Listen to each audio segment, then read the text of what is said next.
Nana to me felt like a series of recollections. The first half felt like an exploration of Hachi's thoughts about their friendship.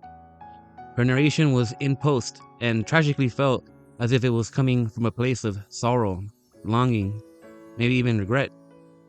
The long intros before the OP that stretch out the slides felt to me like it was Hachi thinking of an important image from the past while reflecting, showing the viewer what was on her mind while thinking.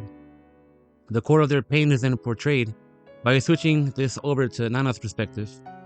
Something went very wrong between them, despite all the happy memories you see them creating as the story progressed. Despite the good times unfolding, it felt as if their story was a sinking ship where there was nothing they could do. They couldn't move on with their lives without each other, but they could never accept that or let the other person go. They were in defiance of this adversity because of their valuable and essential friendship. Their different lifestyles and growing up in their own ways inevitably and constantly split them apart. They didn't have the ability to control this. This was a harsh reality that was relatable to me because I've lost friendships this way also. The two moved on to greater things in their lives in terms of boyfriends, careers, and following their passions. Still, they noticed they were being reduced to merely distant spectators towards each other.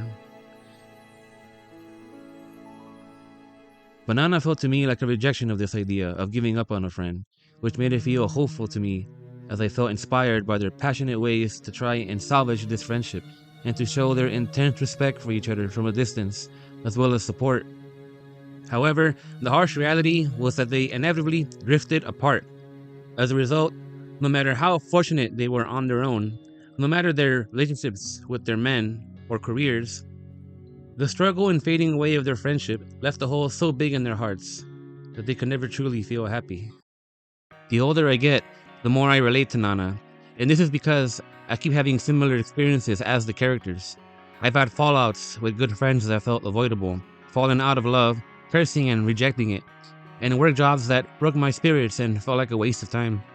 Adulthood was something I was clearly not ready for, and I struggled to look for a purpose, for something I could develop a passion for. I didn't want to simply just exist, and though I didn't discover what I wanted to do until my 30s, I found it. Nana was recommended to me by a friend I've lost touch with, but I'm grateful to her for introducing it to me. I decided to devote myself to anime analysis, and Nana was one of those first anime I really tried to analyze, and that made me love the medium enough to come back to it for life at a time where I had quit. It inspired me to devote myself to make videos until I die.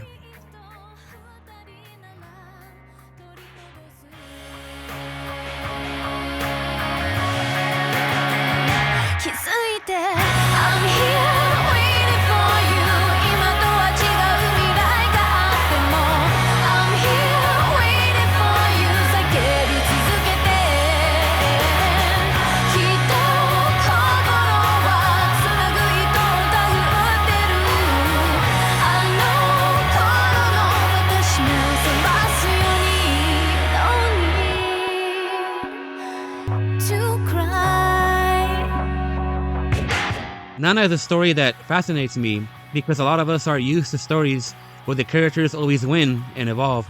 But with this, we're sunken into a story where so many things don't happen the way we want them to. Yazawa said she wanted to show things from various angles by depicting a variety of characters with different values. She is careful to think about the circumstances and reasoning of characters other than the main ones, and strives to create complex characters that some people would like and others wouldn't. She didn't want a manga where all the readers felt that a certain character is righteous. She loves portraying complicated emotions that cannot be explained by human logic. She said that she writes characters by placing them in the world she's prepared at the beginning and then says, do whatever you want with the rest. So everything ends up in a series of unexpected events, such as who falls in love with who. When the readers read the scenes that make them go, huh? Yazawa is sure she is going, huh, as well. She gives herself over to the feelings of her characters, even if she herself feels that if she personally doesn't agree with what one of her characters decides, she will still give up and accept it. She feels that instead of making them act the way she wants them to, she directs and edits their selfish actions so that they're interesting to read and feel more realistic. She treats her characters like real people, and admires their actions from afar. Yasawa was asked why we mostly hear only the inner thoughts of Nana and Hachi. She said that she wants to portray human relationships as close to reality as possible, so she thought it would be natural for the readers to not know what those around them are thinking. She tries to make it so that these characters' feelings are conveyed through facial expressions and gestures. She wants to make manga that can be understood better when you read between the lines, beyond dialogue and monologues.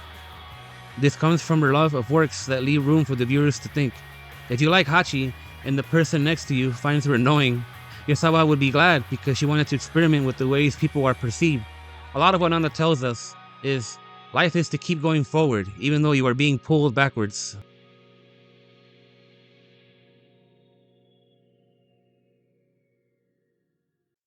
Ai Yazawa, whose pen name was inspired by Japanese singer-songwriter Eikichi Yasawa, grew up ambitious and pursued many hobbies as a career, such as becoming a stylist.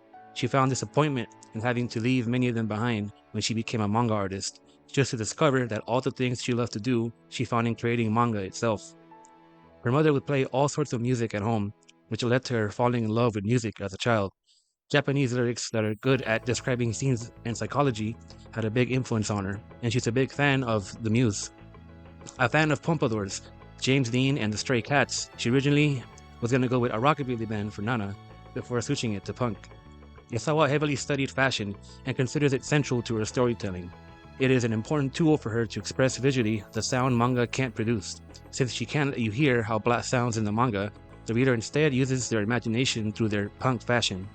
She considers Vivienne Westwood, the famous fashion designer who mixed sex, rock, leather, and many arrays of costume clothing into her designs, to be the creator she respects the most. Layering the art of Nana in her fashion and symbols, you see it everywhere. From Noble's earrings to Shin's famous lighter, which is the logo itself. Even the Sex Pistols, another big influence on Nana, had their clothes designed by Westwood. Yasawa loved her clothes before Nana and had been collecting them, featuring many of them in the manga. She studied her collection carefully in order to draw them in various angles. The statement the fashion makes in the anime is provocative and declarative. The red tartan, corsetry, and leather chokers embody Nana's fearless individuality, while pastel tones, pearls, and delicate prints reflect Hachi's warmth and vulnerability. Yasawa was asked what she had to say in post about her four most representative works. For I'm No Angel, she said, "It is the work that made me realize that I'm comfortable with story quires because my ambition was to publish on ribbon. I drew high school stories that could be fun for elementary school readers. It was difficult, but I think it went well." For Gokinjo Monogatari, she said, "It is the work that has awakened in me the pleasure in drawing. This work has reinforced my passion for choral stories. This work made me realize that I love to draw many characters. And in Gokinjo Monogatari, there are a lot of characters with different styles. I spent a lot of time inventing so many different clothes. It was really fun." For Paradise Kiss, she said, "It is the work that I drew as I liked, as I wanted. Each chapter consists of 16 pages. It was tiring. I had to work hard to organize the plates and the story effectively." And for Nana, she said, "Nana is the work of my life. There I put into play all the cards in my hand. I'm sorry they have waited so long. I'm gonna eventually do my best." Speaking of Gokincho Monogatari, it was recently revealed that Nana takes place in the same universe.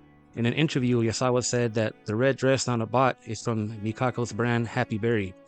When asked about her characters in Nana, Yasawa has stated she'd marry Kyosuke because of his extraordinary sense of stability, who is on the way towards becoming a great adult. Both him and Junko began as delinquents and managed to clean themselves up, become reformed, and get together. I saw them as old souls. Sometimes it feels you don't even need to do a Nana analysis because they do it all the time. But I think in the end, they were in different worlds compared to Hachi and mostly drifted apart. Junko to me is honest and cares, but is too pushy and neutral when Hachi has problems. Yasawa has said that her friends say she is like Junko the most, to which she objects. As a friend, Yasawa said she loves to take care of Hachi and wouldn't be able to stop looking out for her, and have Shoji, who she thinks is a guy with whom you have a good time and that never gives you a bad face. However, she said it is important not liking him as a boyfriend. This is true. Sometimes people are better off being best friends than lovers. I learned that the hard way and lost it all by the end. The illness. Yes, a topic of large discussion. Yasawa never said what exactly it is she has. She said it stopped her from making one-shots for characters she wanted to explore more. We won't really know the reality of the situation until she decides to tell us everything herself. There is very little known about Yasawa's personal life, but in another interview, it was revealed that she lives with a live-in boyfriend for over 25 years, as I'm aware, that have been supporting her during her illness. It was a punishing time making Nana, as according to her, she was only getting 2 hours of sleep a day. She'd collapse, push herself to work more, and then collapse again. While being published in Ribbon magazine, she did make some close friends whose works left a strong impression on her. She said that even to this day, she still hangs out and has fun with Megumi Misusawa, who made Hime-chan no Ribbon, Wataru Yoshizumi, who made Marmalade Boy, and Miho Obana, who made Kodomo no Omocha, or Child's Toy, which I read and watched and still adore to this day. Other characters she's spoken publicly about are Ren. She technically considers him the lead male, but that in most scenes, he really doesn't do much, and often it's the other characters who get the cool moments. It's interesting that she personally finds him as the most rebellious character to write, and that follows the story, and claims she just lets him do whatever he wants. From that very beginning, she had his story figured out. A clumsy man, she didn't make him to be a Sid Vicious, which the look makes obvious, but more so these punk guys from later generations who imitated the pistol style. To me, Ren reminds me of St. Juice for Dear Brother. Some of the experiences she's had in her life that influenced Nana were when she won tickets to see a rock band she loved. She got first row, just in front of the guitarist she adored. Another time, she saw a big fireworks display from the window of her Riverside apartment when she was in high school. In 2001, a festival was postponed because of a typhoon, and while she was taking photos by the Tama River, an old man started talking to her and told her that the fireworks festival that was canceled is going to be held soon. Yasawa said the entire fireworks arc was born that way. Additionally, there was a cool girl in her class that was a lone wolf. She asked Yasawa one day if she wanted to go to the concert together. Yasawa had a Hachi moment and said she felt overwhelmed and that her heart fluttered more than when she was with her boyfriend. Have you ever had a Hachi experience like that? I also found it interesting, considering how painful and complex Nana gets, that one of her favorite manga is Berserk. Throughout my research, she was constantly asked as the years went by if Nana will ever return, and she always gives a similar answer. She last said this year, "I'm filled with a sense of gratitude beyond words toward the readers who have continued to support it, along with a feeling of guilt for making them wait."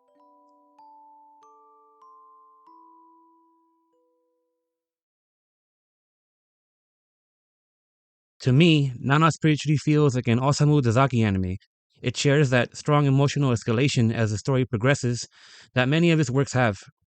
One of the lead writers for Dear Brother, Tomoko Komparu, also happened to be the lead writer for Nana. As the series continued, Hachi began to get broken down by the reality of becoming an adult. Things aren't getting better for her, they are starting to get more complicated and out of control.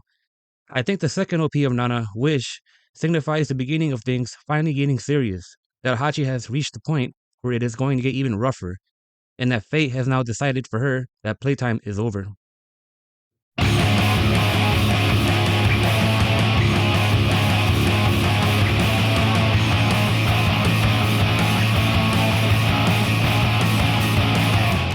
With Takumi, we learned that honesty isn't always something you want to hear, but have to at times, and that people can be as good as they are flawed. It is this complicated approach with Takumi that makes his character fascinating. He is the Oberstein of Nana to me. You may not like what he says, but you can't deny he is right a lot in being logically sound in many of his arguments. Hachi is not as innocent as she looks and stands toe-to-toe with him in mind games of war. And Nana can't help but suffer that Takumi is taking her best friend away and locking her up in a castle.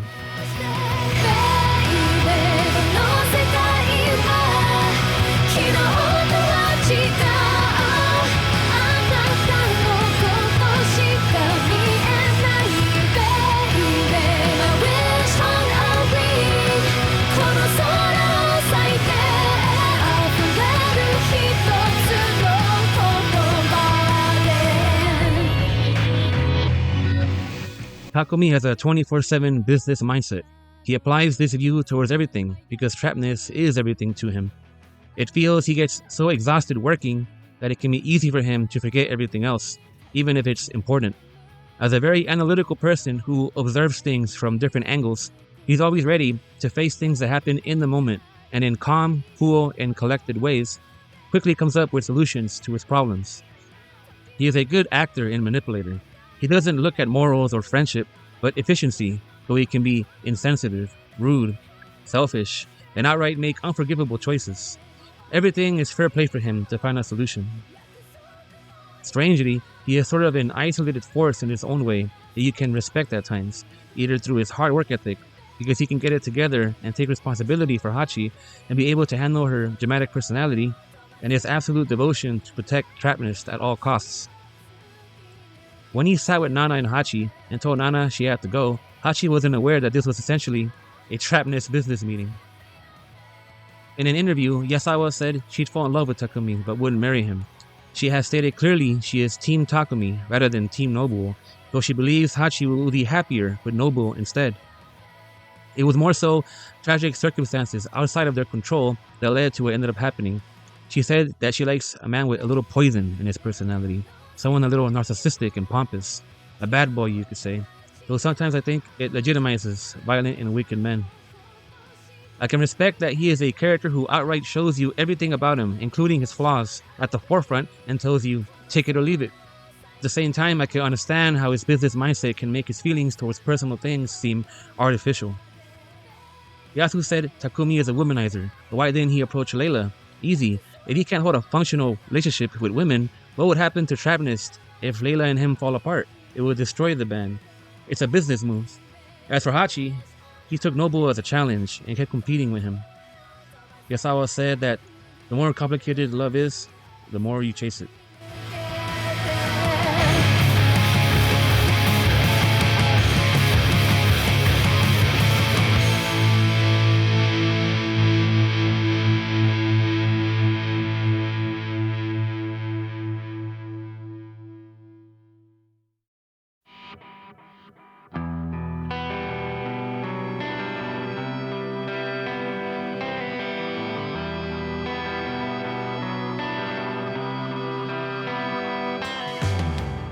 With Hachi, I related to her suffering. Her desperate attempts to get out of problems in life also reflected her selfishness and made me think of my own. Her tumultuous journey of becoming an adult reminded me that life is not all these senseless fantasies you see in movies. We fall and lose again and again and again, realizing that growing up was nothing like we thought, and this is what makes Hachi feel so real to me.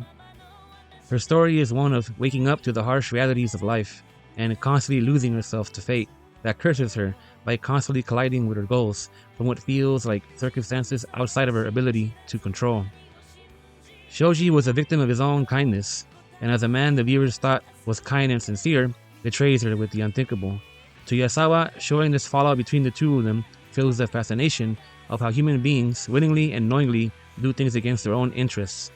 When in fight or flight mode, Hachi becomes pathetic and more so pushes her head into the sand and often refuses to actively defend herself, surrendering emotionally and shutting down.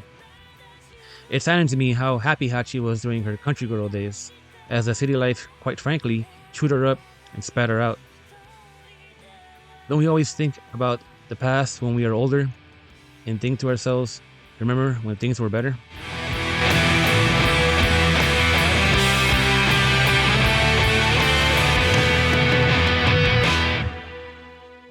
Hachi yearned for acceptance and realizing she is a very flawed individual and came to publicly criticize herself for it. I think it takes courage to be able to do that. Forced to fend for herself, Takumi would become a great trouble for her, where she could start to prove that she could defend herself. One problem with Hachi is that when something bad happens to her, she blindly runs away to do what feels good. She doesn't solve her problems as she tends to lie and wait for the other person to say something about the problem out of a lack of initiative. There are many elephants in her room, and she pays over and over again for being this way as the room begins to collapse.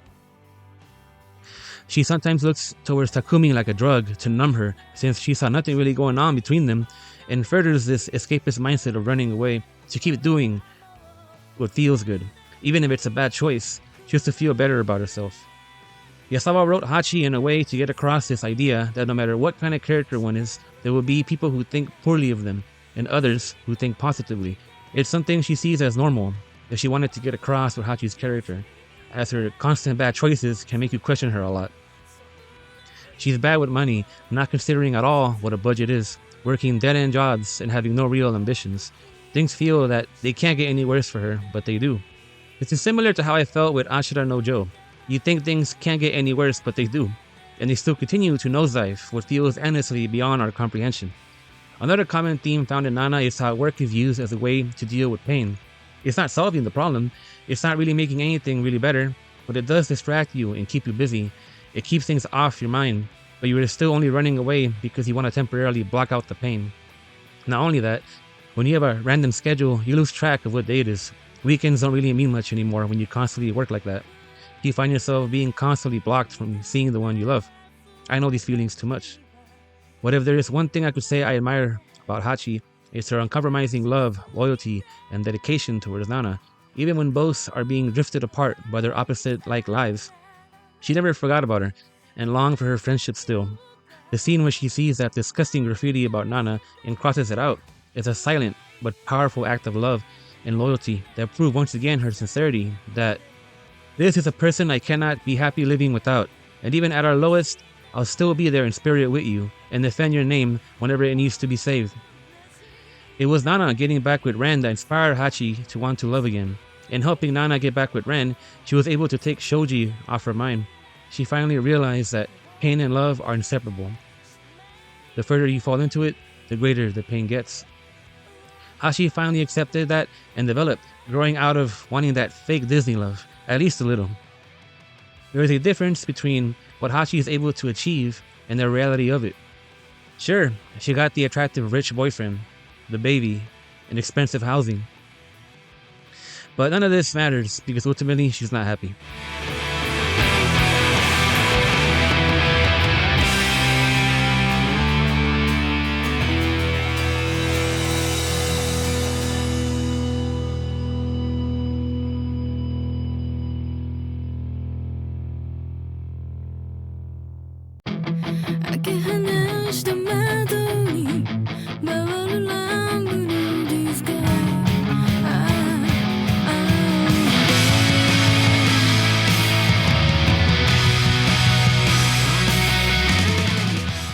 A best friend is a fascinating thing.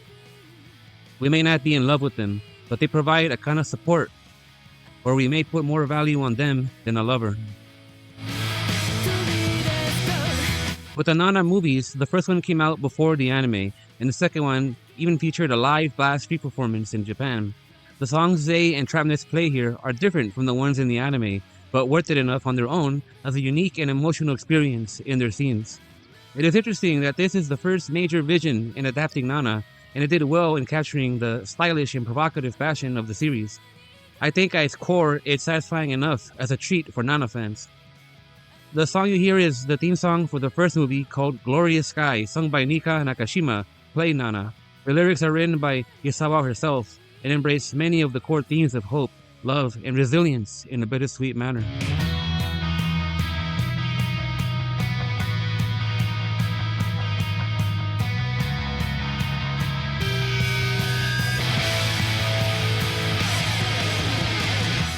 To me, the song means that I have to keep fighting, despite how difficult life gets. Like the rose that fights to emerge from concrete. And I have to criticize. The movies are very limited by their runtime. As a result, a lot of important scenes and lines, even some characters, are completely missing. Still, the vision the staff had did add new scenes and recontextualize certain moments that it at least gives it a unique spark in contrast to the anime.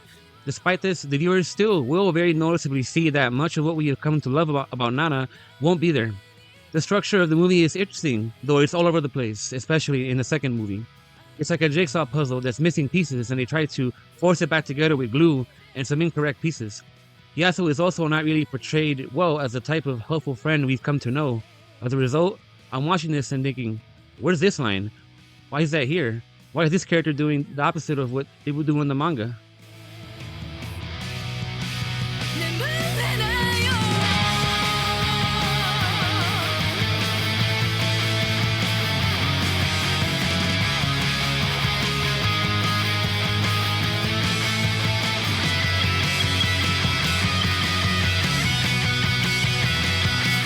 I do believe actor Hiroki Naramiya played Nobuo very well. He managed to capture Nobuo's eccentric and wild personality very well. After all, Yazawa said he's sort of based on Johnny Rotten from the Sex Pistols. I saw Noble as the naive punching bag of the series, kind of heart, although not daring enough to win, a victim of Hachi's fate. Mika Nakashima, who played Nana in the movies, didn't get to wear Vivienne Westwood fashion in the movies, and instead had to sport sexy Dynamite London. Very recently, she was able to wear official Westwood pieces from a Nana collaboration. I wouldn't have minded having the famous logo lighter Shin wears, despite I don't smoke, or the armor rings, but it all sold out very fast. Still, this was a special moment for Nakashima, where everything came full circle for her.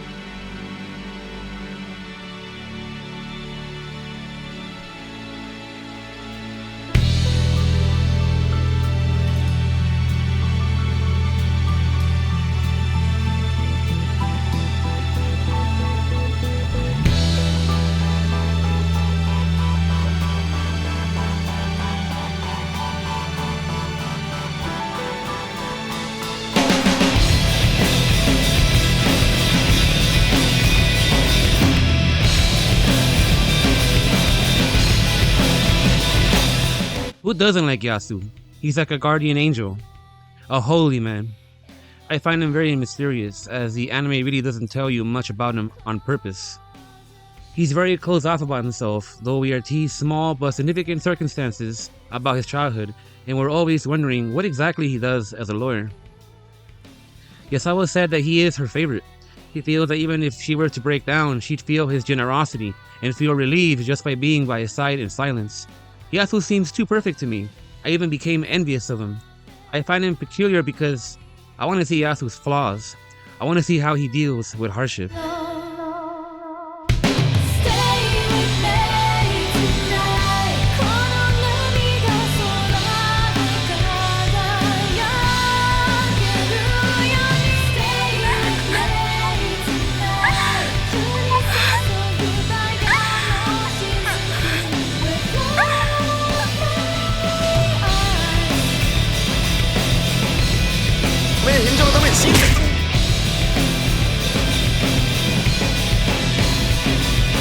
My favorite Yasu moment is a mean one to come to, and happens in the manga after the anime. Without spoiling what happened, there's a point where Yasu is crushed and defeated. The image of him being this immortal savior who could overcome and find a solution to everyone and anything was left helpless and hopeless, left in tears and in panic that for once there was nothing he could do. You could say I got what I wanted, but I felt horrified once it sunk in that I was hoping for him to fall. There's a moment where Yasu, the always reliable savior, hits a low point where the image I envied about him became completely shattered, and he became helpless to do anything for his friends in that moment.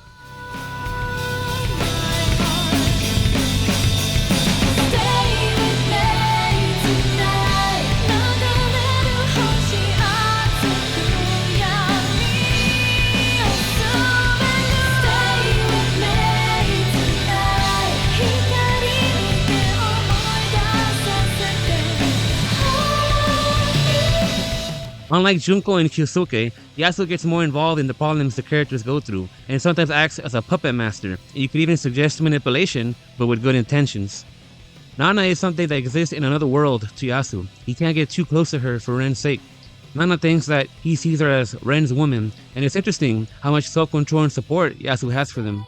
You could even say Yasu is the better man, considering the mess Ren is, but Yasu refuses to see it that way, and demands for Ren to clean himself up. Yasu weaponizes his love for Nana against Ren for him to get it together. Maybe it comes down to insecurity, as he felt with Takumi and Layla, that as much as he loves Nana, Yasu wants the best for Nana, and perhaps sees it in Ren instead of himself. Yasawa said that there is a lot about Yasu she still hasn't shown. She is so happy that he managed to convey who he is and be loved for it. I think the readers also develop a sense of dependency and Yasu's loyalty as a reliable friend, because it feels like he's the only relief we have when bad things happen. When we are immersed in it, we are healed together as an extension to Nana because of this. The cold way Yasu treated Layla felt like a betrayal of that. It felt alien to me, that this isn't Yasu. Who is this really?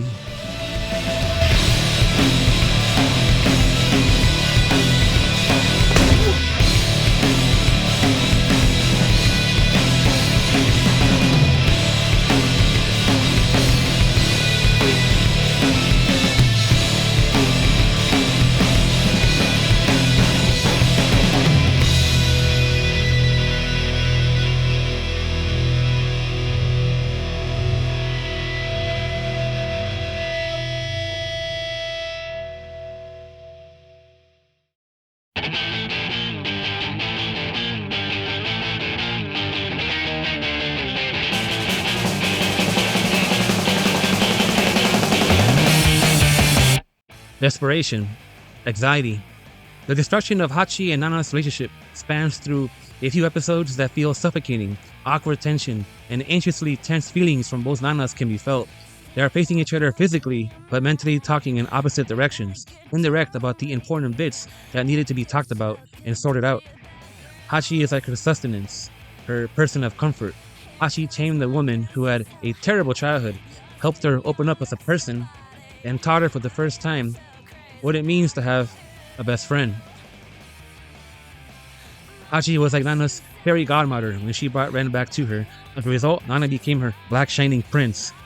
Nana's state of mind goes through a tug of war between happiness and chaos.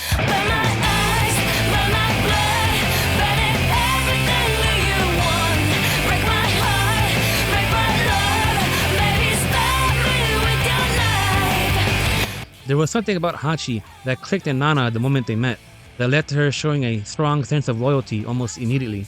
It is endearing how Nana lowers her walls and observes Hachi, basking in Hachi's happiness.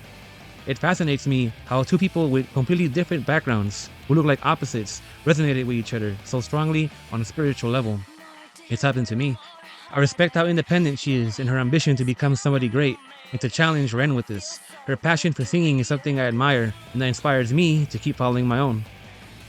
There is much ambiguity about growing up and becoming an adult in the early episodes. Hachi and Nana are just winging it. Makes you feel if anything is for certain. Of course, Nana is a rowdy person that isn't always considerate about Hachi's feelings, and it pains her, makes her submit when Hachi calls her out about that. Hachi is able to bypass her pride.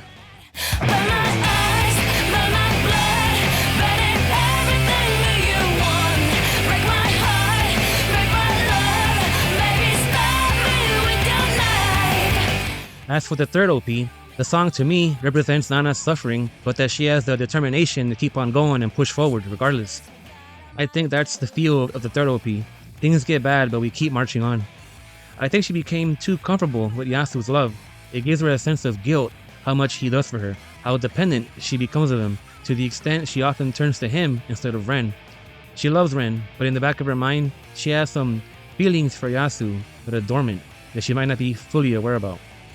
Just as Ren loves Nana's salty soup because it's more about what it means than how good it is, Nana also comes back to smoking Yasu's Blackstone cigarettes that she doesn't even like.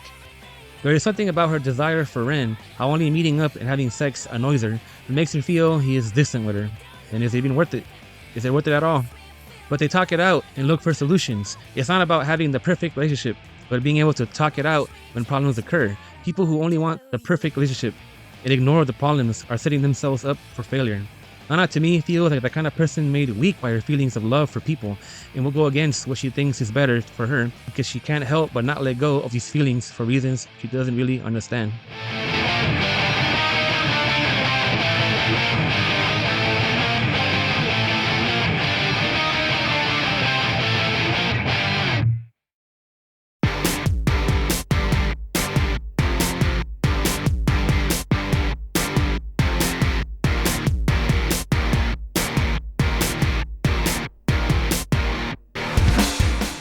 Layla is a passionate and talented singer, though still a victim of the music industry that denies her humanity. Though the crowd cheers, living is still painful for her, as singing is all she feels good for. She loves Takumi but couldn't be with him through fantasy. Shin is a runaway child, traumatized by getting dragged into sex work, which warped his idea of love, and was subjected to a tragic childhood that forced him to grow up. Yes, they can ruin trapness if they get caught. Still, that's the fascination with anime. Yazawa can use fiction to portray good people that also have terrible flaws that we should recognize. Why should we restrict ourselves to not write controversial characters when people like this exist and should be discussed simply because they hurt certain people's oversensitive feelings? What I got from these two is that they helped make each other human again. If you didn't even bother to understand Yazawa was trying to say because you simply just hate Layla and that's it, go read the manga because you didn't get it.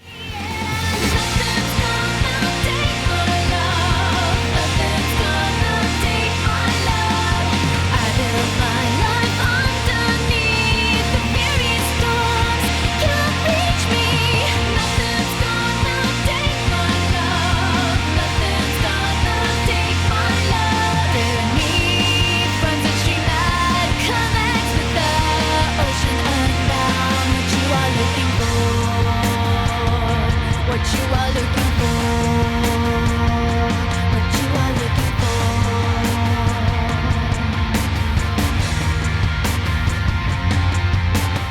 Shin has a powerful facade, but at the same time constantly looks like he's about to overflow with emotion. He is a difficult one for me to figure out what exactly is on his mind, and Yazawa has said about him that that is how she intended to write him. He definitely likes being in control in conversations and can come off as sarcastic and full of himself, though in a playful manner. Still, I think as mature as he tries to be, his immaturity still gets to him because no matter how smart he tries to act, he's still just a kid. Sure, he had to grow up fast, being abandoned by his family and groomed by older women. As a result, these terrible experiences have made him wiser through tragedy, and it shows that he does have a pretty decent grasp of the issues that go on in the series and finds solutions to people much older than him that surprise him. Despite his young age, I do respect him for not being afraid to scramble someone's eggs if he has to. Layla feels like she was deliberately made to appear strange. She's the majestic princess of Trap Nest, and yet when her true self is revealed, her real personality is more childish, humble, and sad. I find it interesting that Yazawa wrote her to make Nana jealous of her singing instead of her relationship with Ren. Takumi has coldly crafted her into a person who only finds it worse in her voice, denying to have any of her other feelings validated.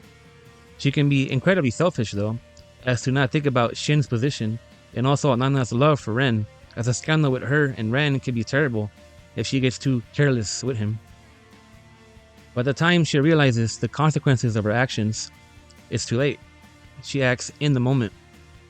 What she needs is independence, which she has been tragically robbed of completely in Trap Nest. All in all, we'll keep waiting for Yazawa, just as Hachi waits for Nana, for as long as it takes. The name Hachi is taken from an old story of the dog Hachiko, who waited for his master at the train station every day, even after he had passed, until even Hachiko himself passed away as well, waiting. Until then, we can only sit there like Hachi and Hachiko and wait for her, lost in our loneliness, drowned in our selfishness, wrecked in our helplessness, missing Yasawa's tenderness. We'll all just keep drowning in Nana.